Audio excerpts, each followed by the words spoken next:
Hello, good morning to my friends.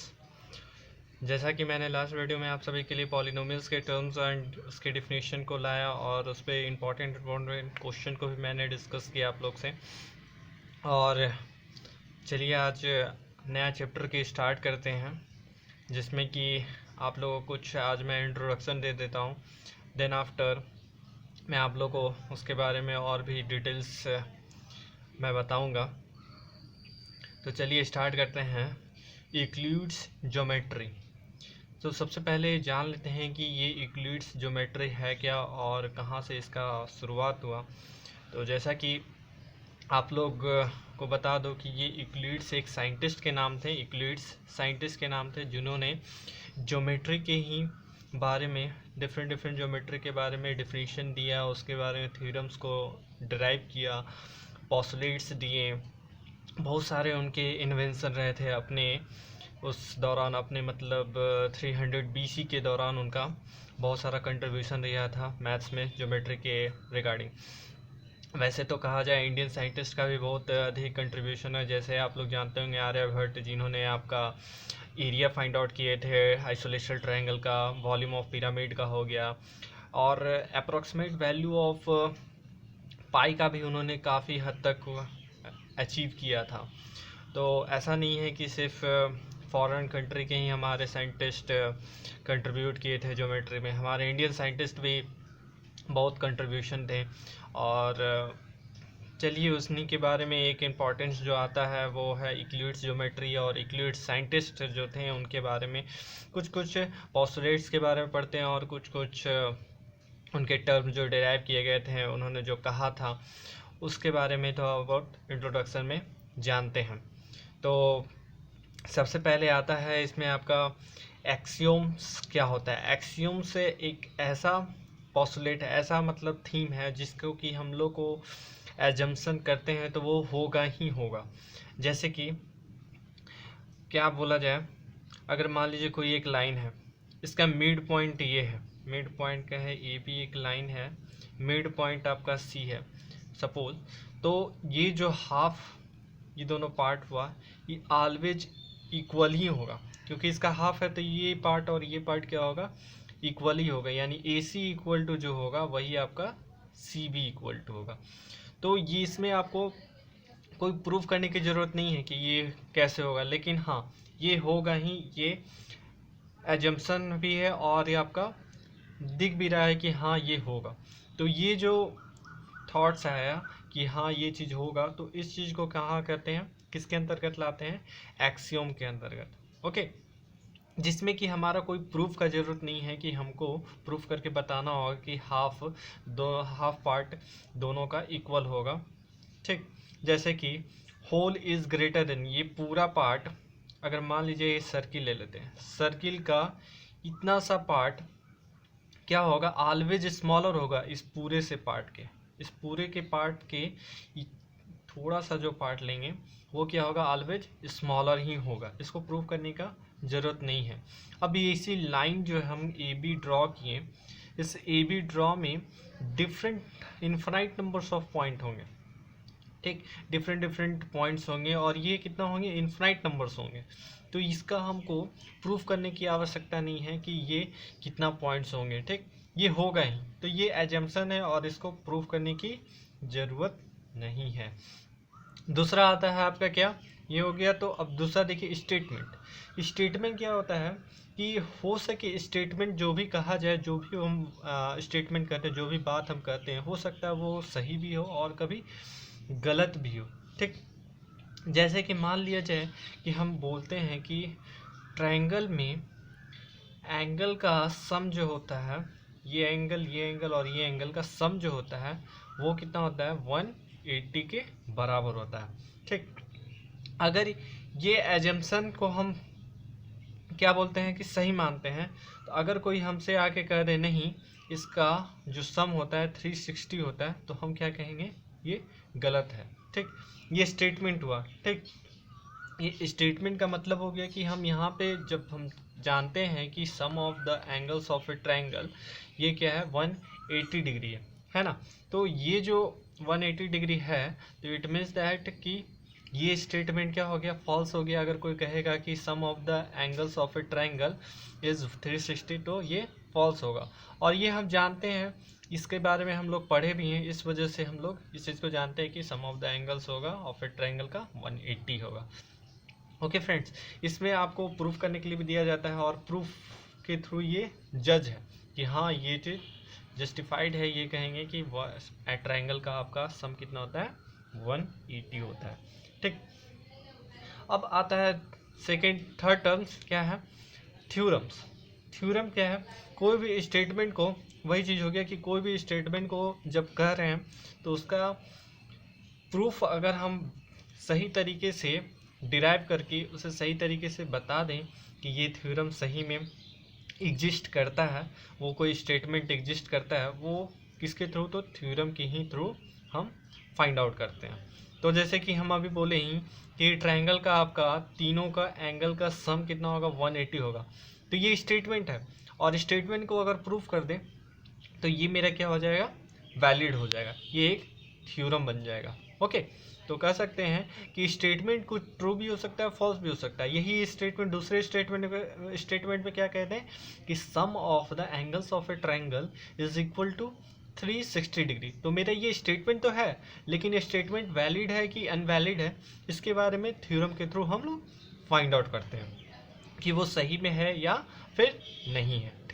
ठीक, ये हो गया मेरा थ्योरम्स। ठीक, अब क्या है, कोरोलरी है। कोरोलरी क्या होता है, कोरोलरी एक ऐसा टर्म्स हुआ जब हम थ्योरम्स के बारे में जब डिफाइन किए, जैसे कि इस ट्रायंगल का हम मान लिए कि सम ऑफ द, ये मान लीजिए एक्स वाई जेड है। ठीक, तो angle X plus angle Y plus angle Z कहें क्या कि 180 है। इसको भी हम थ्योरम के थ्रू भी फाइंड आउट किए कि हाँ ये स्टेटमेंट सही है कि गलत है। ठीक, तो जब ये स्टेटमेंट सही हो गया और थ्योरम को हम प्रूव भी कर दिए, देन आफ्टर हम क्या कर सकते हैं कि एंगल एक्स जो है वो क्या होगा, 180 से स्मॉलर होगा ना। Angle X plus angle Y is, ये जो होगा क्या होगा, 180 से आपका स्मॉलर होगा ना। क्यों होगा, क्योंकि हम जानते हैं कि angle X plus angle Y plus angle Z equal to कितना है, 180 इस ट्रायंगल के लिए। जब इस ट्रायंगल के लिए sum of the three angles equal to 180 है, तो sum of the two individual angles will also be lesser than 180 degree. तो यही होगा आपका कोलोररी, मतलब कि स्टेटमेंट जो ट्रू स्टेटमेंट उससे हमको डिराइव किया जाए जो स्टेटमेंट, वो मेरा हो जाता है कोरोलरी होता है। ठीक, ये सब समझे। तो अब आते हैं थोड़ा सा चीज़ कि आपको एक चीज़ बता देता है, लाइंस हो गया, री हो गया और लाइन सेगमेंट हो गया, क्या है ये सब मतलब। तो देखिए, लाइन का मतलब होता है, लाइन से पहले लाइन सेगमेंट पढ़ लेते हैं। लाइन सेगमेंट होता है कोई भी एक लाइन ड्रॉ किया, ऐसे ड्रॉ किए, इसका टर्मिनेटिंग पॉइंट होता है, मतलब कि दोनों पॉइंट एग्जिस्ट करता है एंडिंग पॉइंट। ठीक, यहाँ से चला और यहाँ तक एंड हो गया, यानी ए पॉइंट से चला बी पॉइंट तक स्टेट ड्रॉ किया। ठीक, तो ये हो गया आपका लाइन सेगमेंट। ठीक, ये स्टेट होगा। तो स्ट्रेट लाइन जो ड्रॉ करते हैं दो बिटवीन पॉइंट्स के, तो वो मेरा क्या हो जाता है, लाइन सेगमेंट होता है, सेगमेंट। ओके, लाइन सेगमेंट होता है। ओके, अब जो होता है रे में क्या होता है, एक पॉइंट से दूसरी तरफ हम इनिशिएट कर देते हैं, स्टार्ट कर देते हैं, कहीं भी इसका एंडिंग नहीं होता है, infinite direction, infinite to one direction. ठीक, एक पॉइंट है, इससे स्टार्ट की, इस पॉइंट से किसी भी डायरेक्शन, इस डायरेक्शन में भी हो, इस डायरेक्शन में भी हो, इस डायरेक्शन में भी हो, जिसका कि इंडेफिनिट टर्मिनेटिंग हो। इंडेफिनिट टर्मिनेटिंग मतलब कि जिसका कि अनंत नहीं पता हो। ठीक, तो इसको हम क्या कहते हैं, रे कहते हैं। ओके, ये रे को कहते हैं। ठीक, कोई भी पॉइंट्स जिसका कि एक पॉइंट आपको फाइंड आउट दिया हुआ है या पता है, और सेकंड पॉइंट आपका एरो के थ्रू मार्क किया जाए, तो उसे हम क्या कहते हैं, रे कहते हैं। ओके, अब आ जाता है लाइन में क्या होता है कि एक स्ट्रेट लाइन को जब ड्रॉ करते हैं तो उसका दोनों साइड एरो मार्क रहता है। ठीक। तो एरो मार्क रहने का मतलब क्या हुआ, दोनों डायरेक्शन में इन्फिनाइट तक वो एक्सीड करेगा, इन्फिनाइट तक, फाइनाइट नहीं, इन्फिनाइट तक, इन्फिनाइट तक इसका कोई भी अनंत नहीं पता है। ओके, तो उसे हम कहते हैं क्या, क्या कहते हैं, लाइन। ठीक, इसमें हम ऐसे एज्यूम करते हैं कि ए बी का पॉइंट से क्रॉस कर रहे हैं, और जानते हैं कि लाइन में, एक लाइन पे इन्फिनाइट नंबर्स ऑफ पॉइंट होता है, देख ही सकते हो, यहाँ पे पॉइंट, यहाँ पे पॉइंट, यहाँ पे point, infinite numbers of points हम दे सकते हैं एक लाइन में। तो समझ गए, लाइन सेगमेंट में एरो नहीं होता, दोनों टर्मिनेटिंग पॉइंट होता है। ठीक, और रे में क्या होता है, एक पॉइंट होता है, एक एरो का मार्क होता है सेकेंड साइड में, और लाइन में क्या हो जाता है, दोनों साइड आपका एरो का मार्क होता है। ओके, ये चीज़ पॉइंट हो गया, तो समझ गए ये चीज़ का।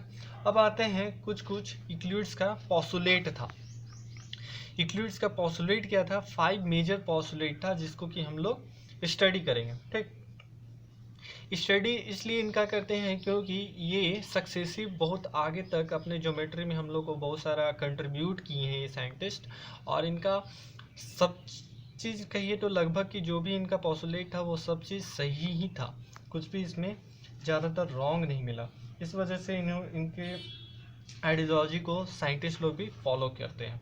ओके, तो पहला चलिए पढ़ते हैं क्या पोस्टुलेट है। पहला पोस्टुलेट है कि straight lines may be drawn from any point two any other points.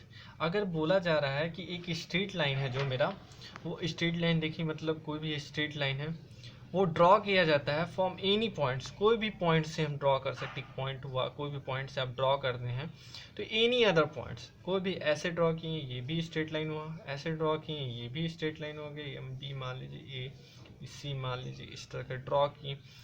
तो मतलब कहने का कि कोई भी पॉइंट से हम स्ट्रेट लाइन को ड्रॉ कर सकते हैं, इन्हीं पॉइंट से, कोई भी पॉइंट से, ऐसे भी पॉइंट से ड्रॉ हो सकता है।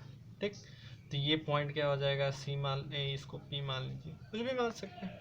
तो कोई भी लाइन ड्रॉ करते हैं वो स्ट्रेट लाइन में दो पॉइंट के बीच में ड्रॉ कर सकते हैं, और ये कहीं भी ड्रॉ कर सकते हैं, ये नहीं कि यहीं पे ड्रॉ किए तो ये आपका स्ट्रेट लाइन होगा, ये ड्रॉ किए तो स्ट्रेट लाइन होगा, ये कोई भी स्ट्रेट लाइन ही होगा। ठीक, अब दूसरा पोस्टुलेट क्या आता है कि a terminated line can be produced indefinitely. Indefinitely मतलब कि डेफिनेट हो गया कि जैसे इस लाइन को हम ड्रॉ किए यहाँ तक ही पॉइंट आउट किए। ठीक, और कहना क्या चाह रहा है कि एक टर्मिनेटिंग पॉइंट यहाँ पे भी इसका इनिशिएट हुआ, यहाँ से पॉइंट से इनिशिएट हुआ और यहाँ पे जाके टर्मिनेट कर गया ना, या तो फिर कहेंगे यहाँ से पॉइंट से इनिशिएट किया लाइन और यहाँ पे जाके टर्मिनेट कर गया। तो ये कहने का मतलब कि ये जो टर्मिनेटिंग पॉइंट है, ये टर्मिनेटिंग पॉइंट से भी हम लोग इनडेफिनिट इसको ड्रॉ कर सकते हैं, इससे हम आगे भी इसको एक्सटेंड कर सकते हैं। ठीक, इसको भी पॉइंट से आगे एक्सटेंड कर सकते हैं। तो वही कहा गया कि ये terminating line can B produce indefinitely. Indefinitely मतलब अनंत तक इसको हम ड्रॉ कर सकते हैं। ओके, अब तीसरा स्टेटमेंट क्या है कि a circle can be drawn with any centre and any radius. मतलब कि ऐसा नहीं है कि हमको कोई भी देगा तभी वहाँ पे हम सर्किल ड्रॉ करेंगे, कहीं भी ड्रॉ कर सकते हैं एक सर्किल को।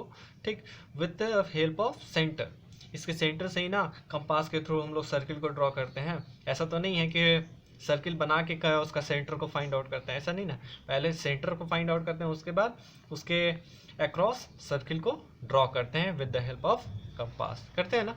तो कहीं भी हम सर्किल को ड्रॉ कर सकते हैं उसके रेडियस के अनुसार, जैसा हमको रेडियस चाहिए, और रेडियस भी उसके उस सर्किल के लिए क्या होगा, फिक्स्ड होगा। ऐसा तो ही ना कि सर्किल का रेडियस 2-3 हो जाएगा, नहीं ना, एक सिंगल रेडियस एक सिंगल सर्किल के लिए होगा ना। तो कहने का वही मतलब कि एक सर्किल को हम कहीं भी ड्रॉ कर सकते हैं with the help of its centres and radius. Okay, radius उसका फिक्स्ड होगा और सेंटर भी उसका फिक्स्ड होगा उस गिवन सर्किल के लिए। ओके, तो ये हो गया आपका थर्ड पोस्टुलेट। अब एक फोर्थ पोस्टुलेट आता है कि a right angles are equal to one another. मतलब कि जो भी हम लोग राइट एंगल ड्रॉ करते हैं, राइट एंगल कैसे ड्रॉ करते हैं, एक परपेंडिकुलर ड्रॉ करते हैं लाइन पे, ठीक। लाइन पे अगर परपेंडिकुलर ड्रॉ कर दिए तो ये जो परपेंडिकुलर होगा ये क्या हो जाएगा मेरा, ये राइट एंगल होगा। Okay, right angle.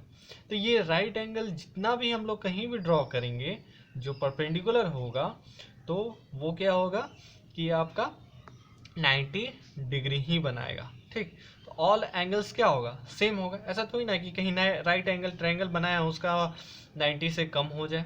तो जब 90 से कम होगा तो वो आपका राइट एंगल ट्रायंगल नहीं होगा, ठीक, समझे।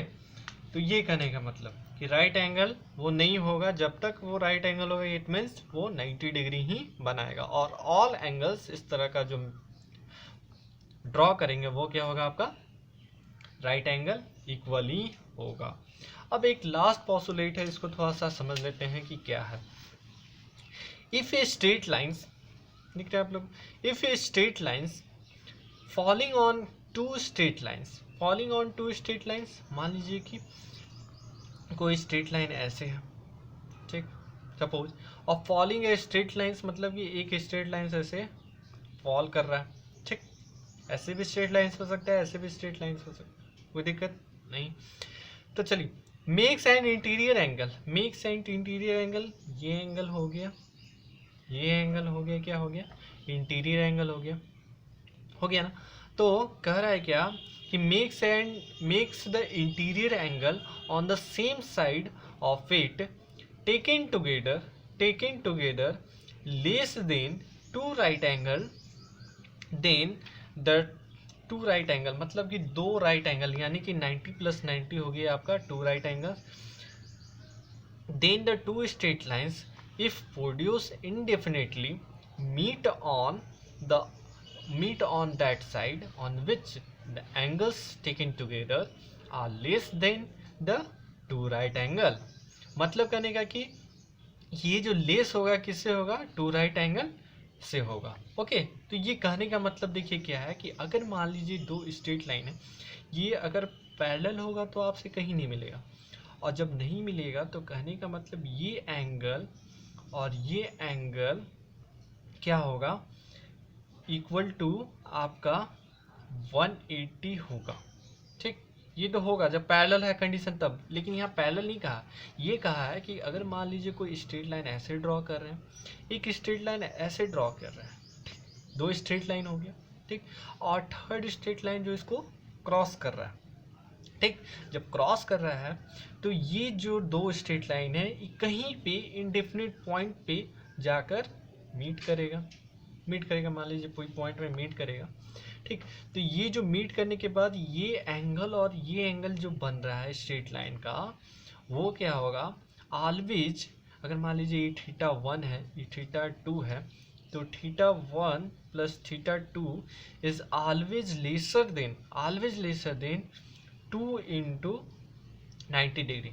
अब 2 × 90 डिग्री क्या क्यों किए, तो यहाँ पे क्या बोल रहा है, क्या होगा, always less than the two right angle से कम होगा। तो टू राइट एंगल हो गया यानी कि 2 × 90 डिग्री। ओके, ये ऐसा क्यों होगा, ऐसा इसलिए होगा क्योंकि हम लोग आगे पढ़ेंगे इस चीज़ के बारे में। अगर वो लाइन पैरेलल है, ठीक, पैरेलल है तो उसके इंटीरियर में दोनों एंगल का सम कितना होता है, 180 के बराबर होता है। ओके, 180 के बराबर, इट मीन्स ये 2 × 90 डिग्री हो जाएगा, होगा ना, इसको लिख सकते हैं ना 2 × 90 डिग्री, तो वही चीज़, तो ये होगा। लेकिन जब भी अगर ये दोनों लाइन आपका इंटरसेक्ट करेगा, जब इंटरसेक्ट करेगा तो इट मीन्स दैट, अगर मान लीजिए इसको Q मान लेते हैं, इसको R मान लेते हैं, ठीक, तो एक क्या हो गया, ये ट्रायंगल का निर्माण किया, ट्रायंगल का मीट कर गया, ये टू स्ट्रेट लाइन तो मीट कर गया, तो ये आपका क्या हो गया, ट्रायंगल का निर्माण किया, फॉर्मेशन ट्रायंगल का हुआ। अभी ट्रायंगल में हम जानते हैं कि एंगल P बोला जाए, एंगल Q बोला जाए और एंगल R बोला जाए, तो ये हम जानते हैं 180 डिग्री होता है ना जी। अभी हम बताएं ना कि आपका ट्रायंगल में कितना होता है, 180 होता है।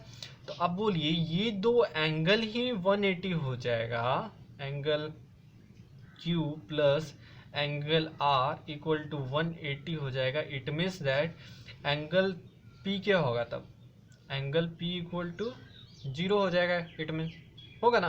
तो इट मीन्स ये रॉन्ग है, आपका जो आपका एजम्पशन है वो क्या है, रॉन्ग है।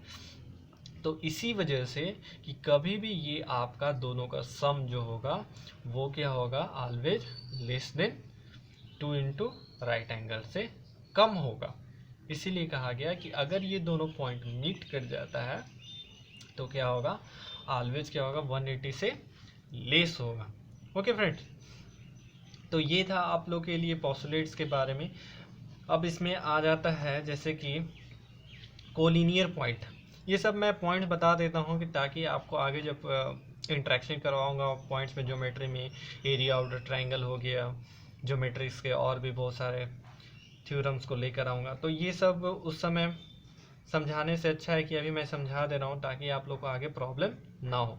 कोलिनियर पॉइंट हो गया, जैसे कि कोलिनियर पॉइंट क्या होता है कि कोलिनियर पॉइंट, ठीक, कोलिनियर पॉइंट। अब कोलिनियर पॉइंट क्या है, एक लाइन पे मान लीजिए, लाइन सेगमेंट पे मान लीजिए, या लाइन ही मान लीजिए, कोई दिक्कत नहीं होगा। इस पे 3 और 3 से मोर पॉइंट एग्जिस्ट करता है तो उसे क्या कहते हैं, ABCDE, और भी हो सकता है। तो ये ABCD क्या हो जाएगा, आपका कॉलिनियर पॉइंट्स होगा, ठीक, कॉलिनियर पॉइंट्स होगा ABCD, ठीक, इसी को कॉलिनियर पॉइंट्स कहते हैं। अब आ जाता है इंटरसेक्टिंग लाइन।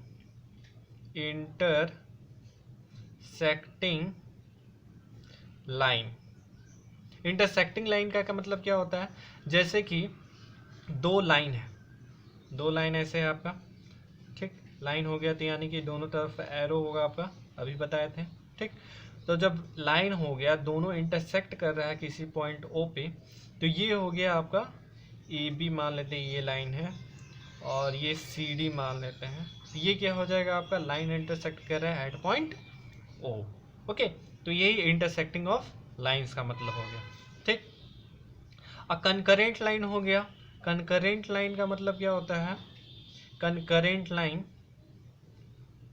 ठीक, यहाँ तो इंटरसेक्टिंग हो गया 2 का, अगर कंकरेंट होगा तो 3 हो जाएगा, 3 लाइन हो जाएगा, यानी कि 3 लाइन हो गया। ये मान लीजिए आपका AB हो गया, ये हो गया CD हो गया, और ये हो गया EF हो गया। तो ये जो 3 लाइंस आपका इंटरसेक्ट कर रहा है, ये लाइन और ये लाइन, तीनों इंटरसेक्ट कर रहा है, इसको क्या कह देते हैं, इसको कहते हैं क्या, कनकरेंट। 3 और 3 से अधिक लाइन इंटरसेक्ट करेगा तो उसे क्या कहते हैं, कनकरेंट लाइन। तो ये सब कुछ बेसिक टर्म्स थे जिसको मैंने आपके सामने रिप्रेजेंट किया। और प्लेन, एक चीज़ लास्ट में बता देता हूँ, प्लेन क्या है, जो कि 2D मतलब हो गया कि ये आपका प्लेन पे हम कोई भी फिगर को ड्रॉ कर देते हैं तो वो क्या हो जाएगा, जिसमें कि 2 पॉइंट्स को हम मीट कराते हैं, जैसे ये पॉइंट्स मीट हो गया, ठीक। तो ये दोनों क्या हो गया, प्लेन पर ही आपका ड्रॉ हो गया। तो प्लेन कहने का मतलब हो गया कि एक ऐसा सरफेस जिसमें कि हम 2D पिक्चर को ड्रॉ करते हैं, ठीक। अब 2D क्या हो गया, मतलब कहने का कि जैसे ये x और ये y एक्सिस है ना, x और y एक्सिस को ही कहा जाता है, ठीक, 2D पिक्चर, ठीक। ये आपका प्लेन पे आपको ड्रॉ करके दिखा देंगे तो समझ जाएंगे कि ये क्या हो गया। प्लेन मतलब एक ऐसा सरफेस जिसमें कि आपको 2 पॉइंट्स को मेंशन कर देते हैं, वो हो गया, ठीक, जिसमें कि 2 पॉइंट्स का अच्छा से आप रिप्रेजेंट कर देते हैं, उसी को आप कहते हैं क्या, प्लेन कहते हैं। पैरेलल लाइन तो बताएं कि पैरेलल लाइन ये होता है जो कि आपके कभी भी मीट ना करे, ये लाइन और ये लाइन कभी भी आपस में, स्ट्रेट लाइन जो होगा ड्रॉ करेंगे वो कभी भी मीट ना करे। तो ये सब कुछ बेसिक टर्म्स थे, थ्योरम्स थे, जो कि आपके सामने मैंने आज रिप्रेजेंट किया, बताया। आशा करता हूँ कि आप लोगों को ये पॉइंट्स और टर्म्स जो मैंने आज बताया वो सब आपके लिए क्लियर हो गए होंगे। तो चलिए आगे मैं फिर इसके साथ अगले वीडियो में आप सभी के लिए ज्योमेट्री में और भी बहुत सारा टर्म्स लाऊंगा, जैसे एंगल हो गया, ट्रायंगल्स ऑफ एंगल, ये जो एंगल्स होते हैं ट्रायंगल के अंतर्गत 180 होते हैं, ये कैसे होते हैं, इसका थ्योरम है, वो सबको भी मैंने डिस्कस करूँगा। तो चलिए आगे आज वीडियो को यहीं रहने देते हैं, आगे फिर मैं वीडियो लाऊंगा जिसमें कि बहुत अच्छी तरह से आप लोग के साथ मैं डिस्कस करूंगा। तो तब तक के लिए thank you, have a nice day. और हाँ, लास्ट में एक बार मैं कहना चाहूँगा कि आप लोग को अगर वीडियो में और कुछ सुझाव देने के लिए या एडवाइस देने के लिए कुछ हो पॉइंट्स, तो उसे प्लीज़ कमेंट में आप लोग ज़रूर शेयर करिएगा, ताकि मैं और भी अच्छे से अच्छे वीडियो आप लोग के लिए लाऊं और आप लोग के जितना भी प्रॉब्लम्स हो उसे मैं क्लियर आउट करूं। चलिए, तो उसके लिए अब चलते हैं। Thank you, have a nice day.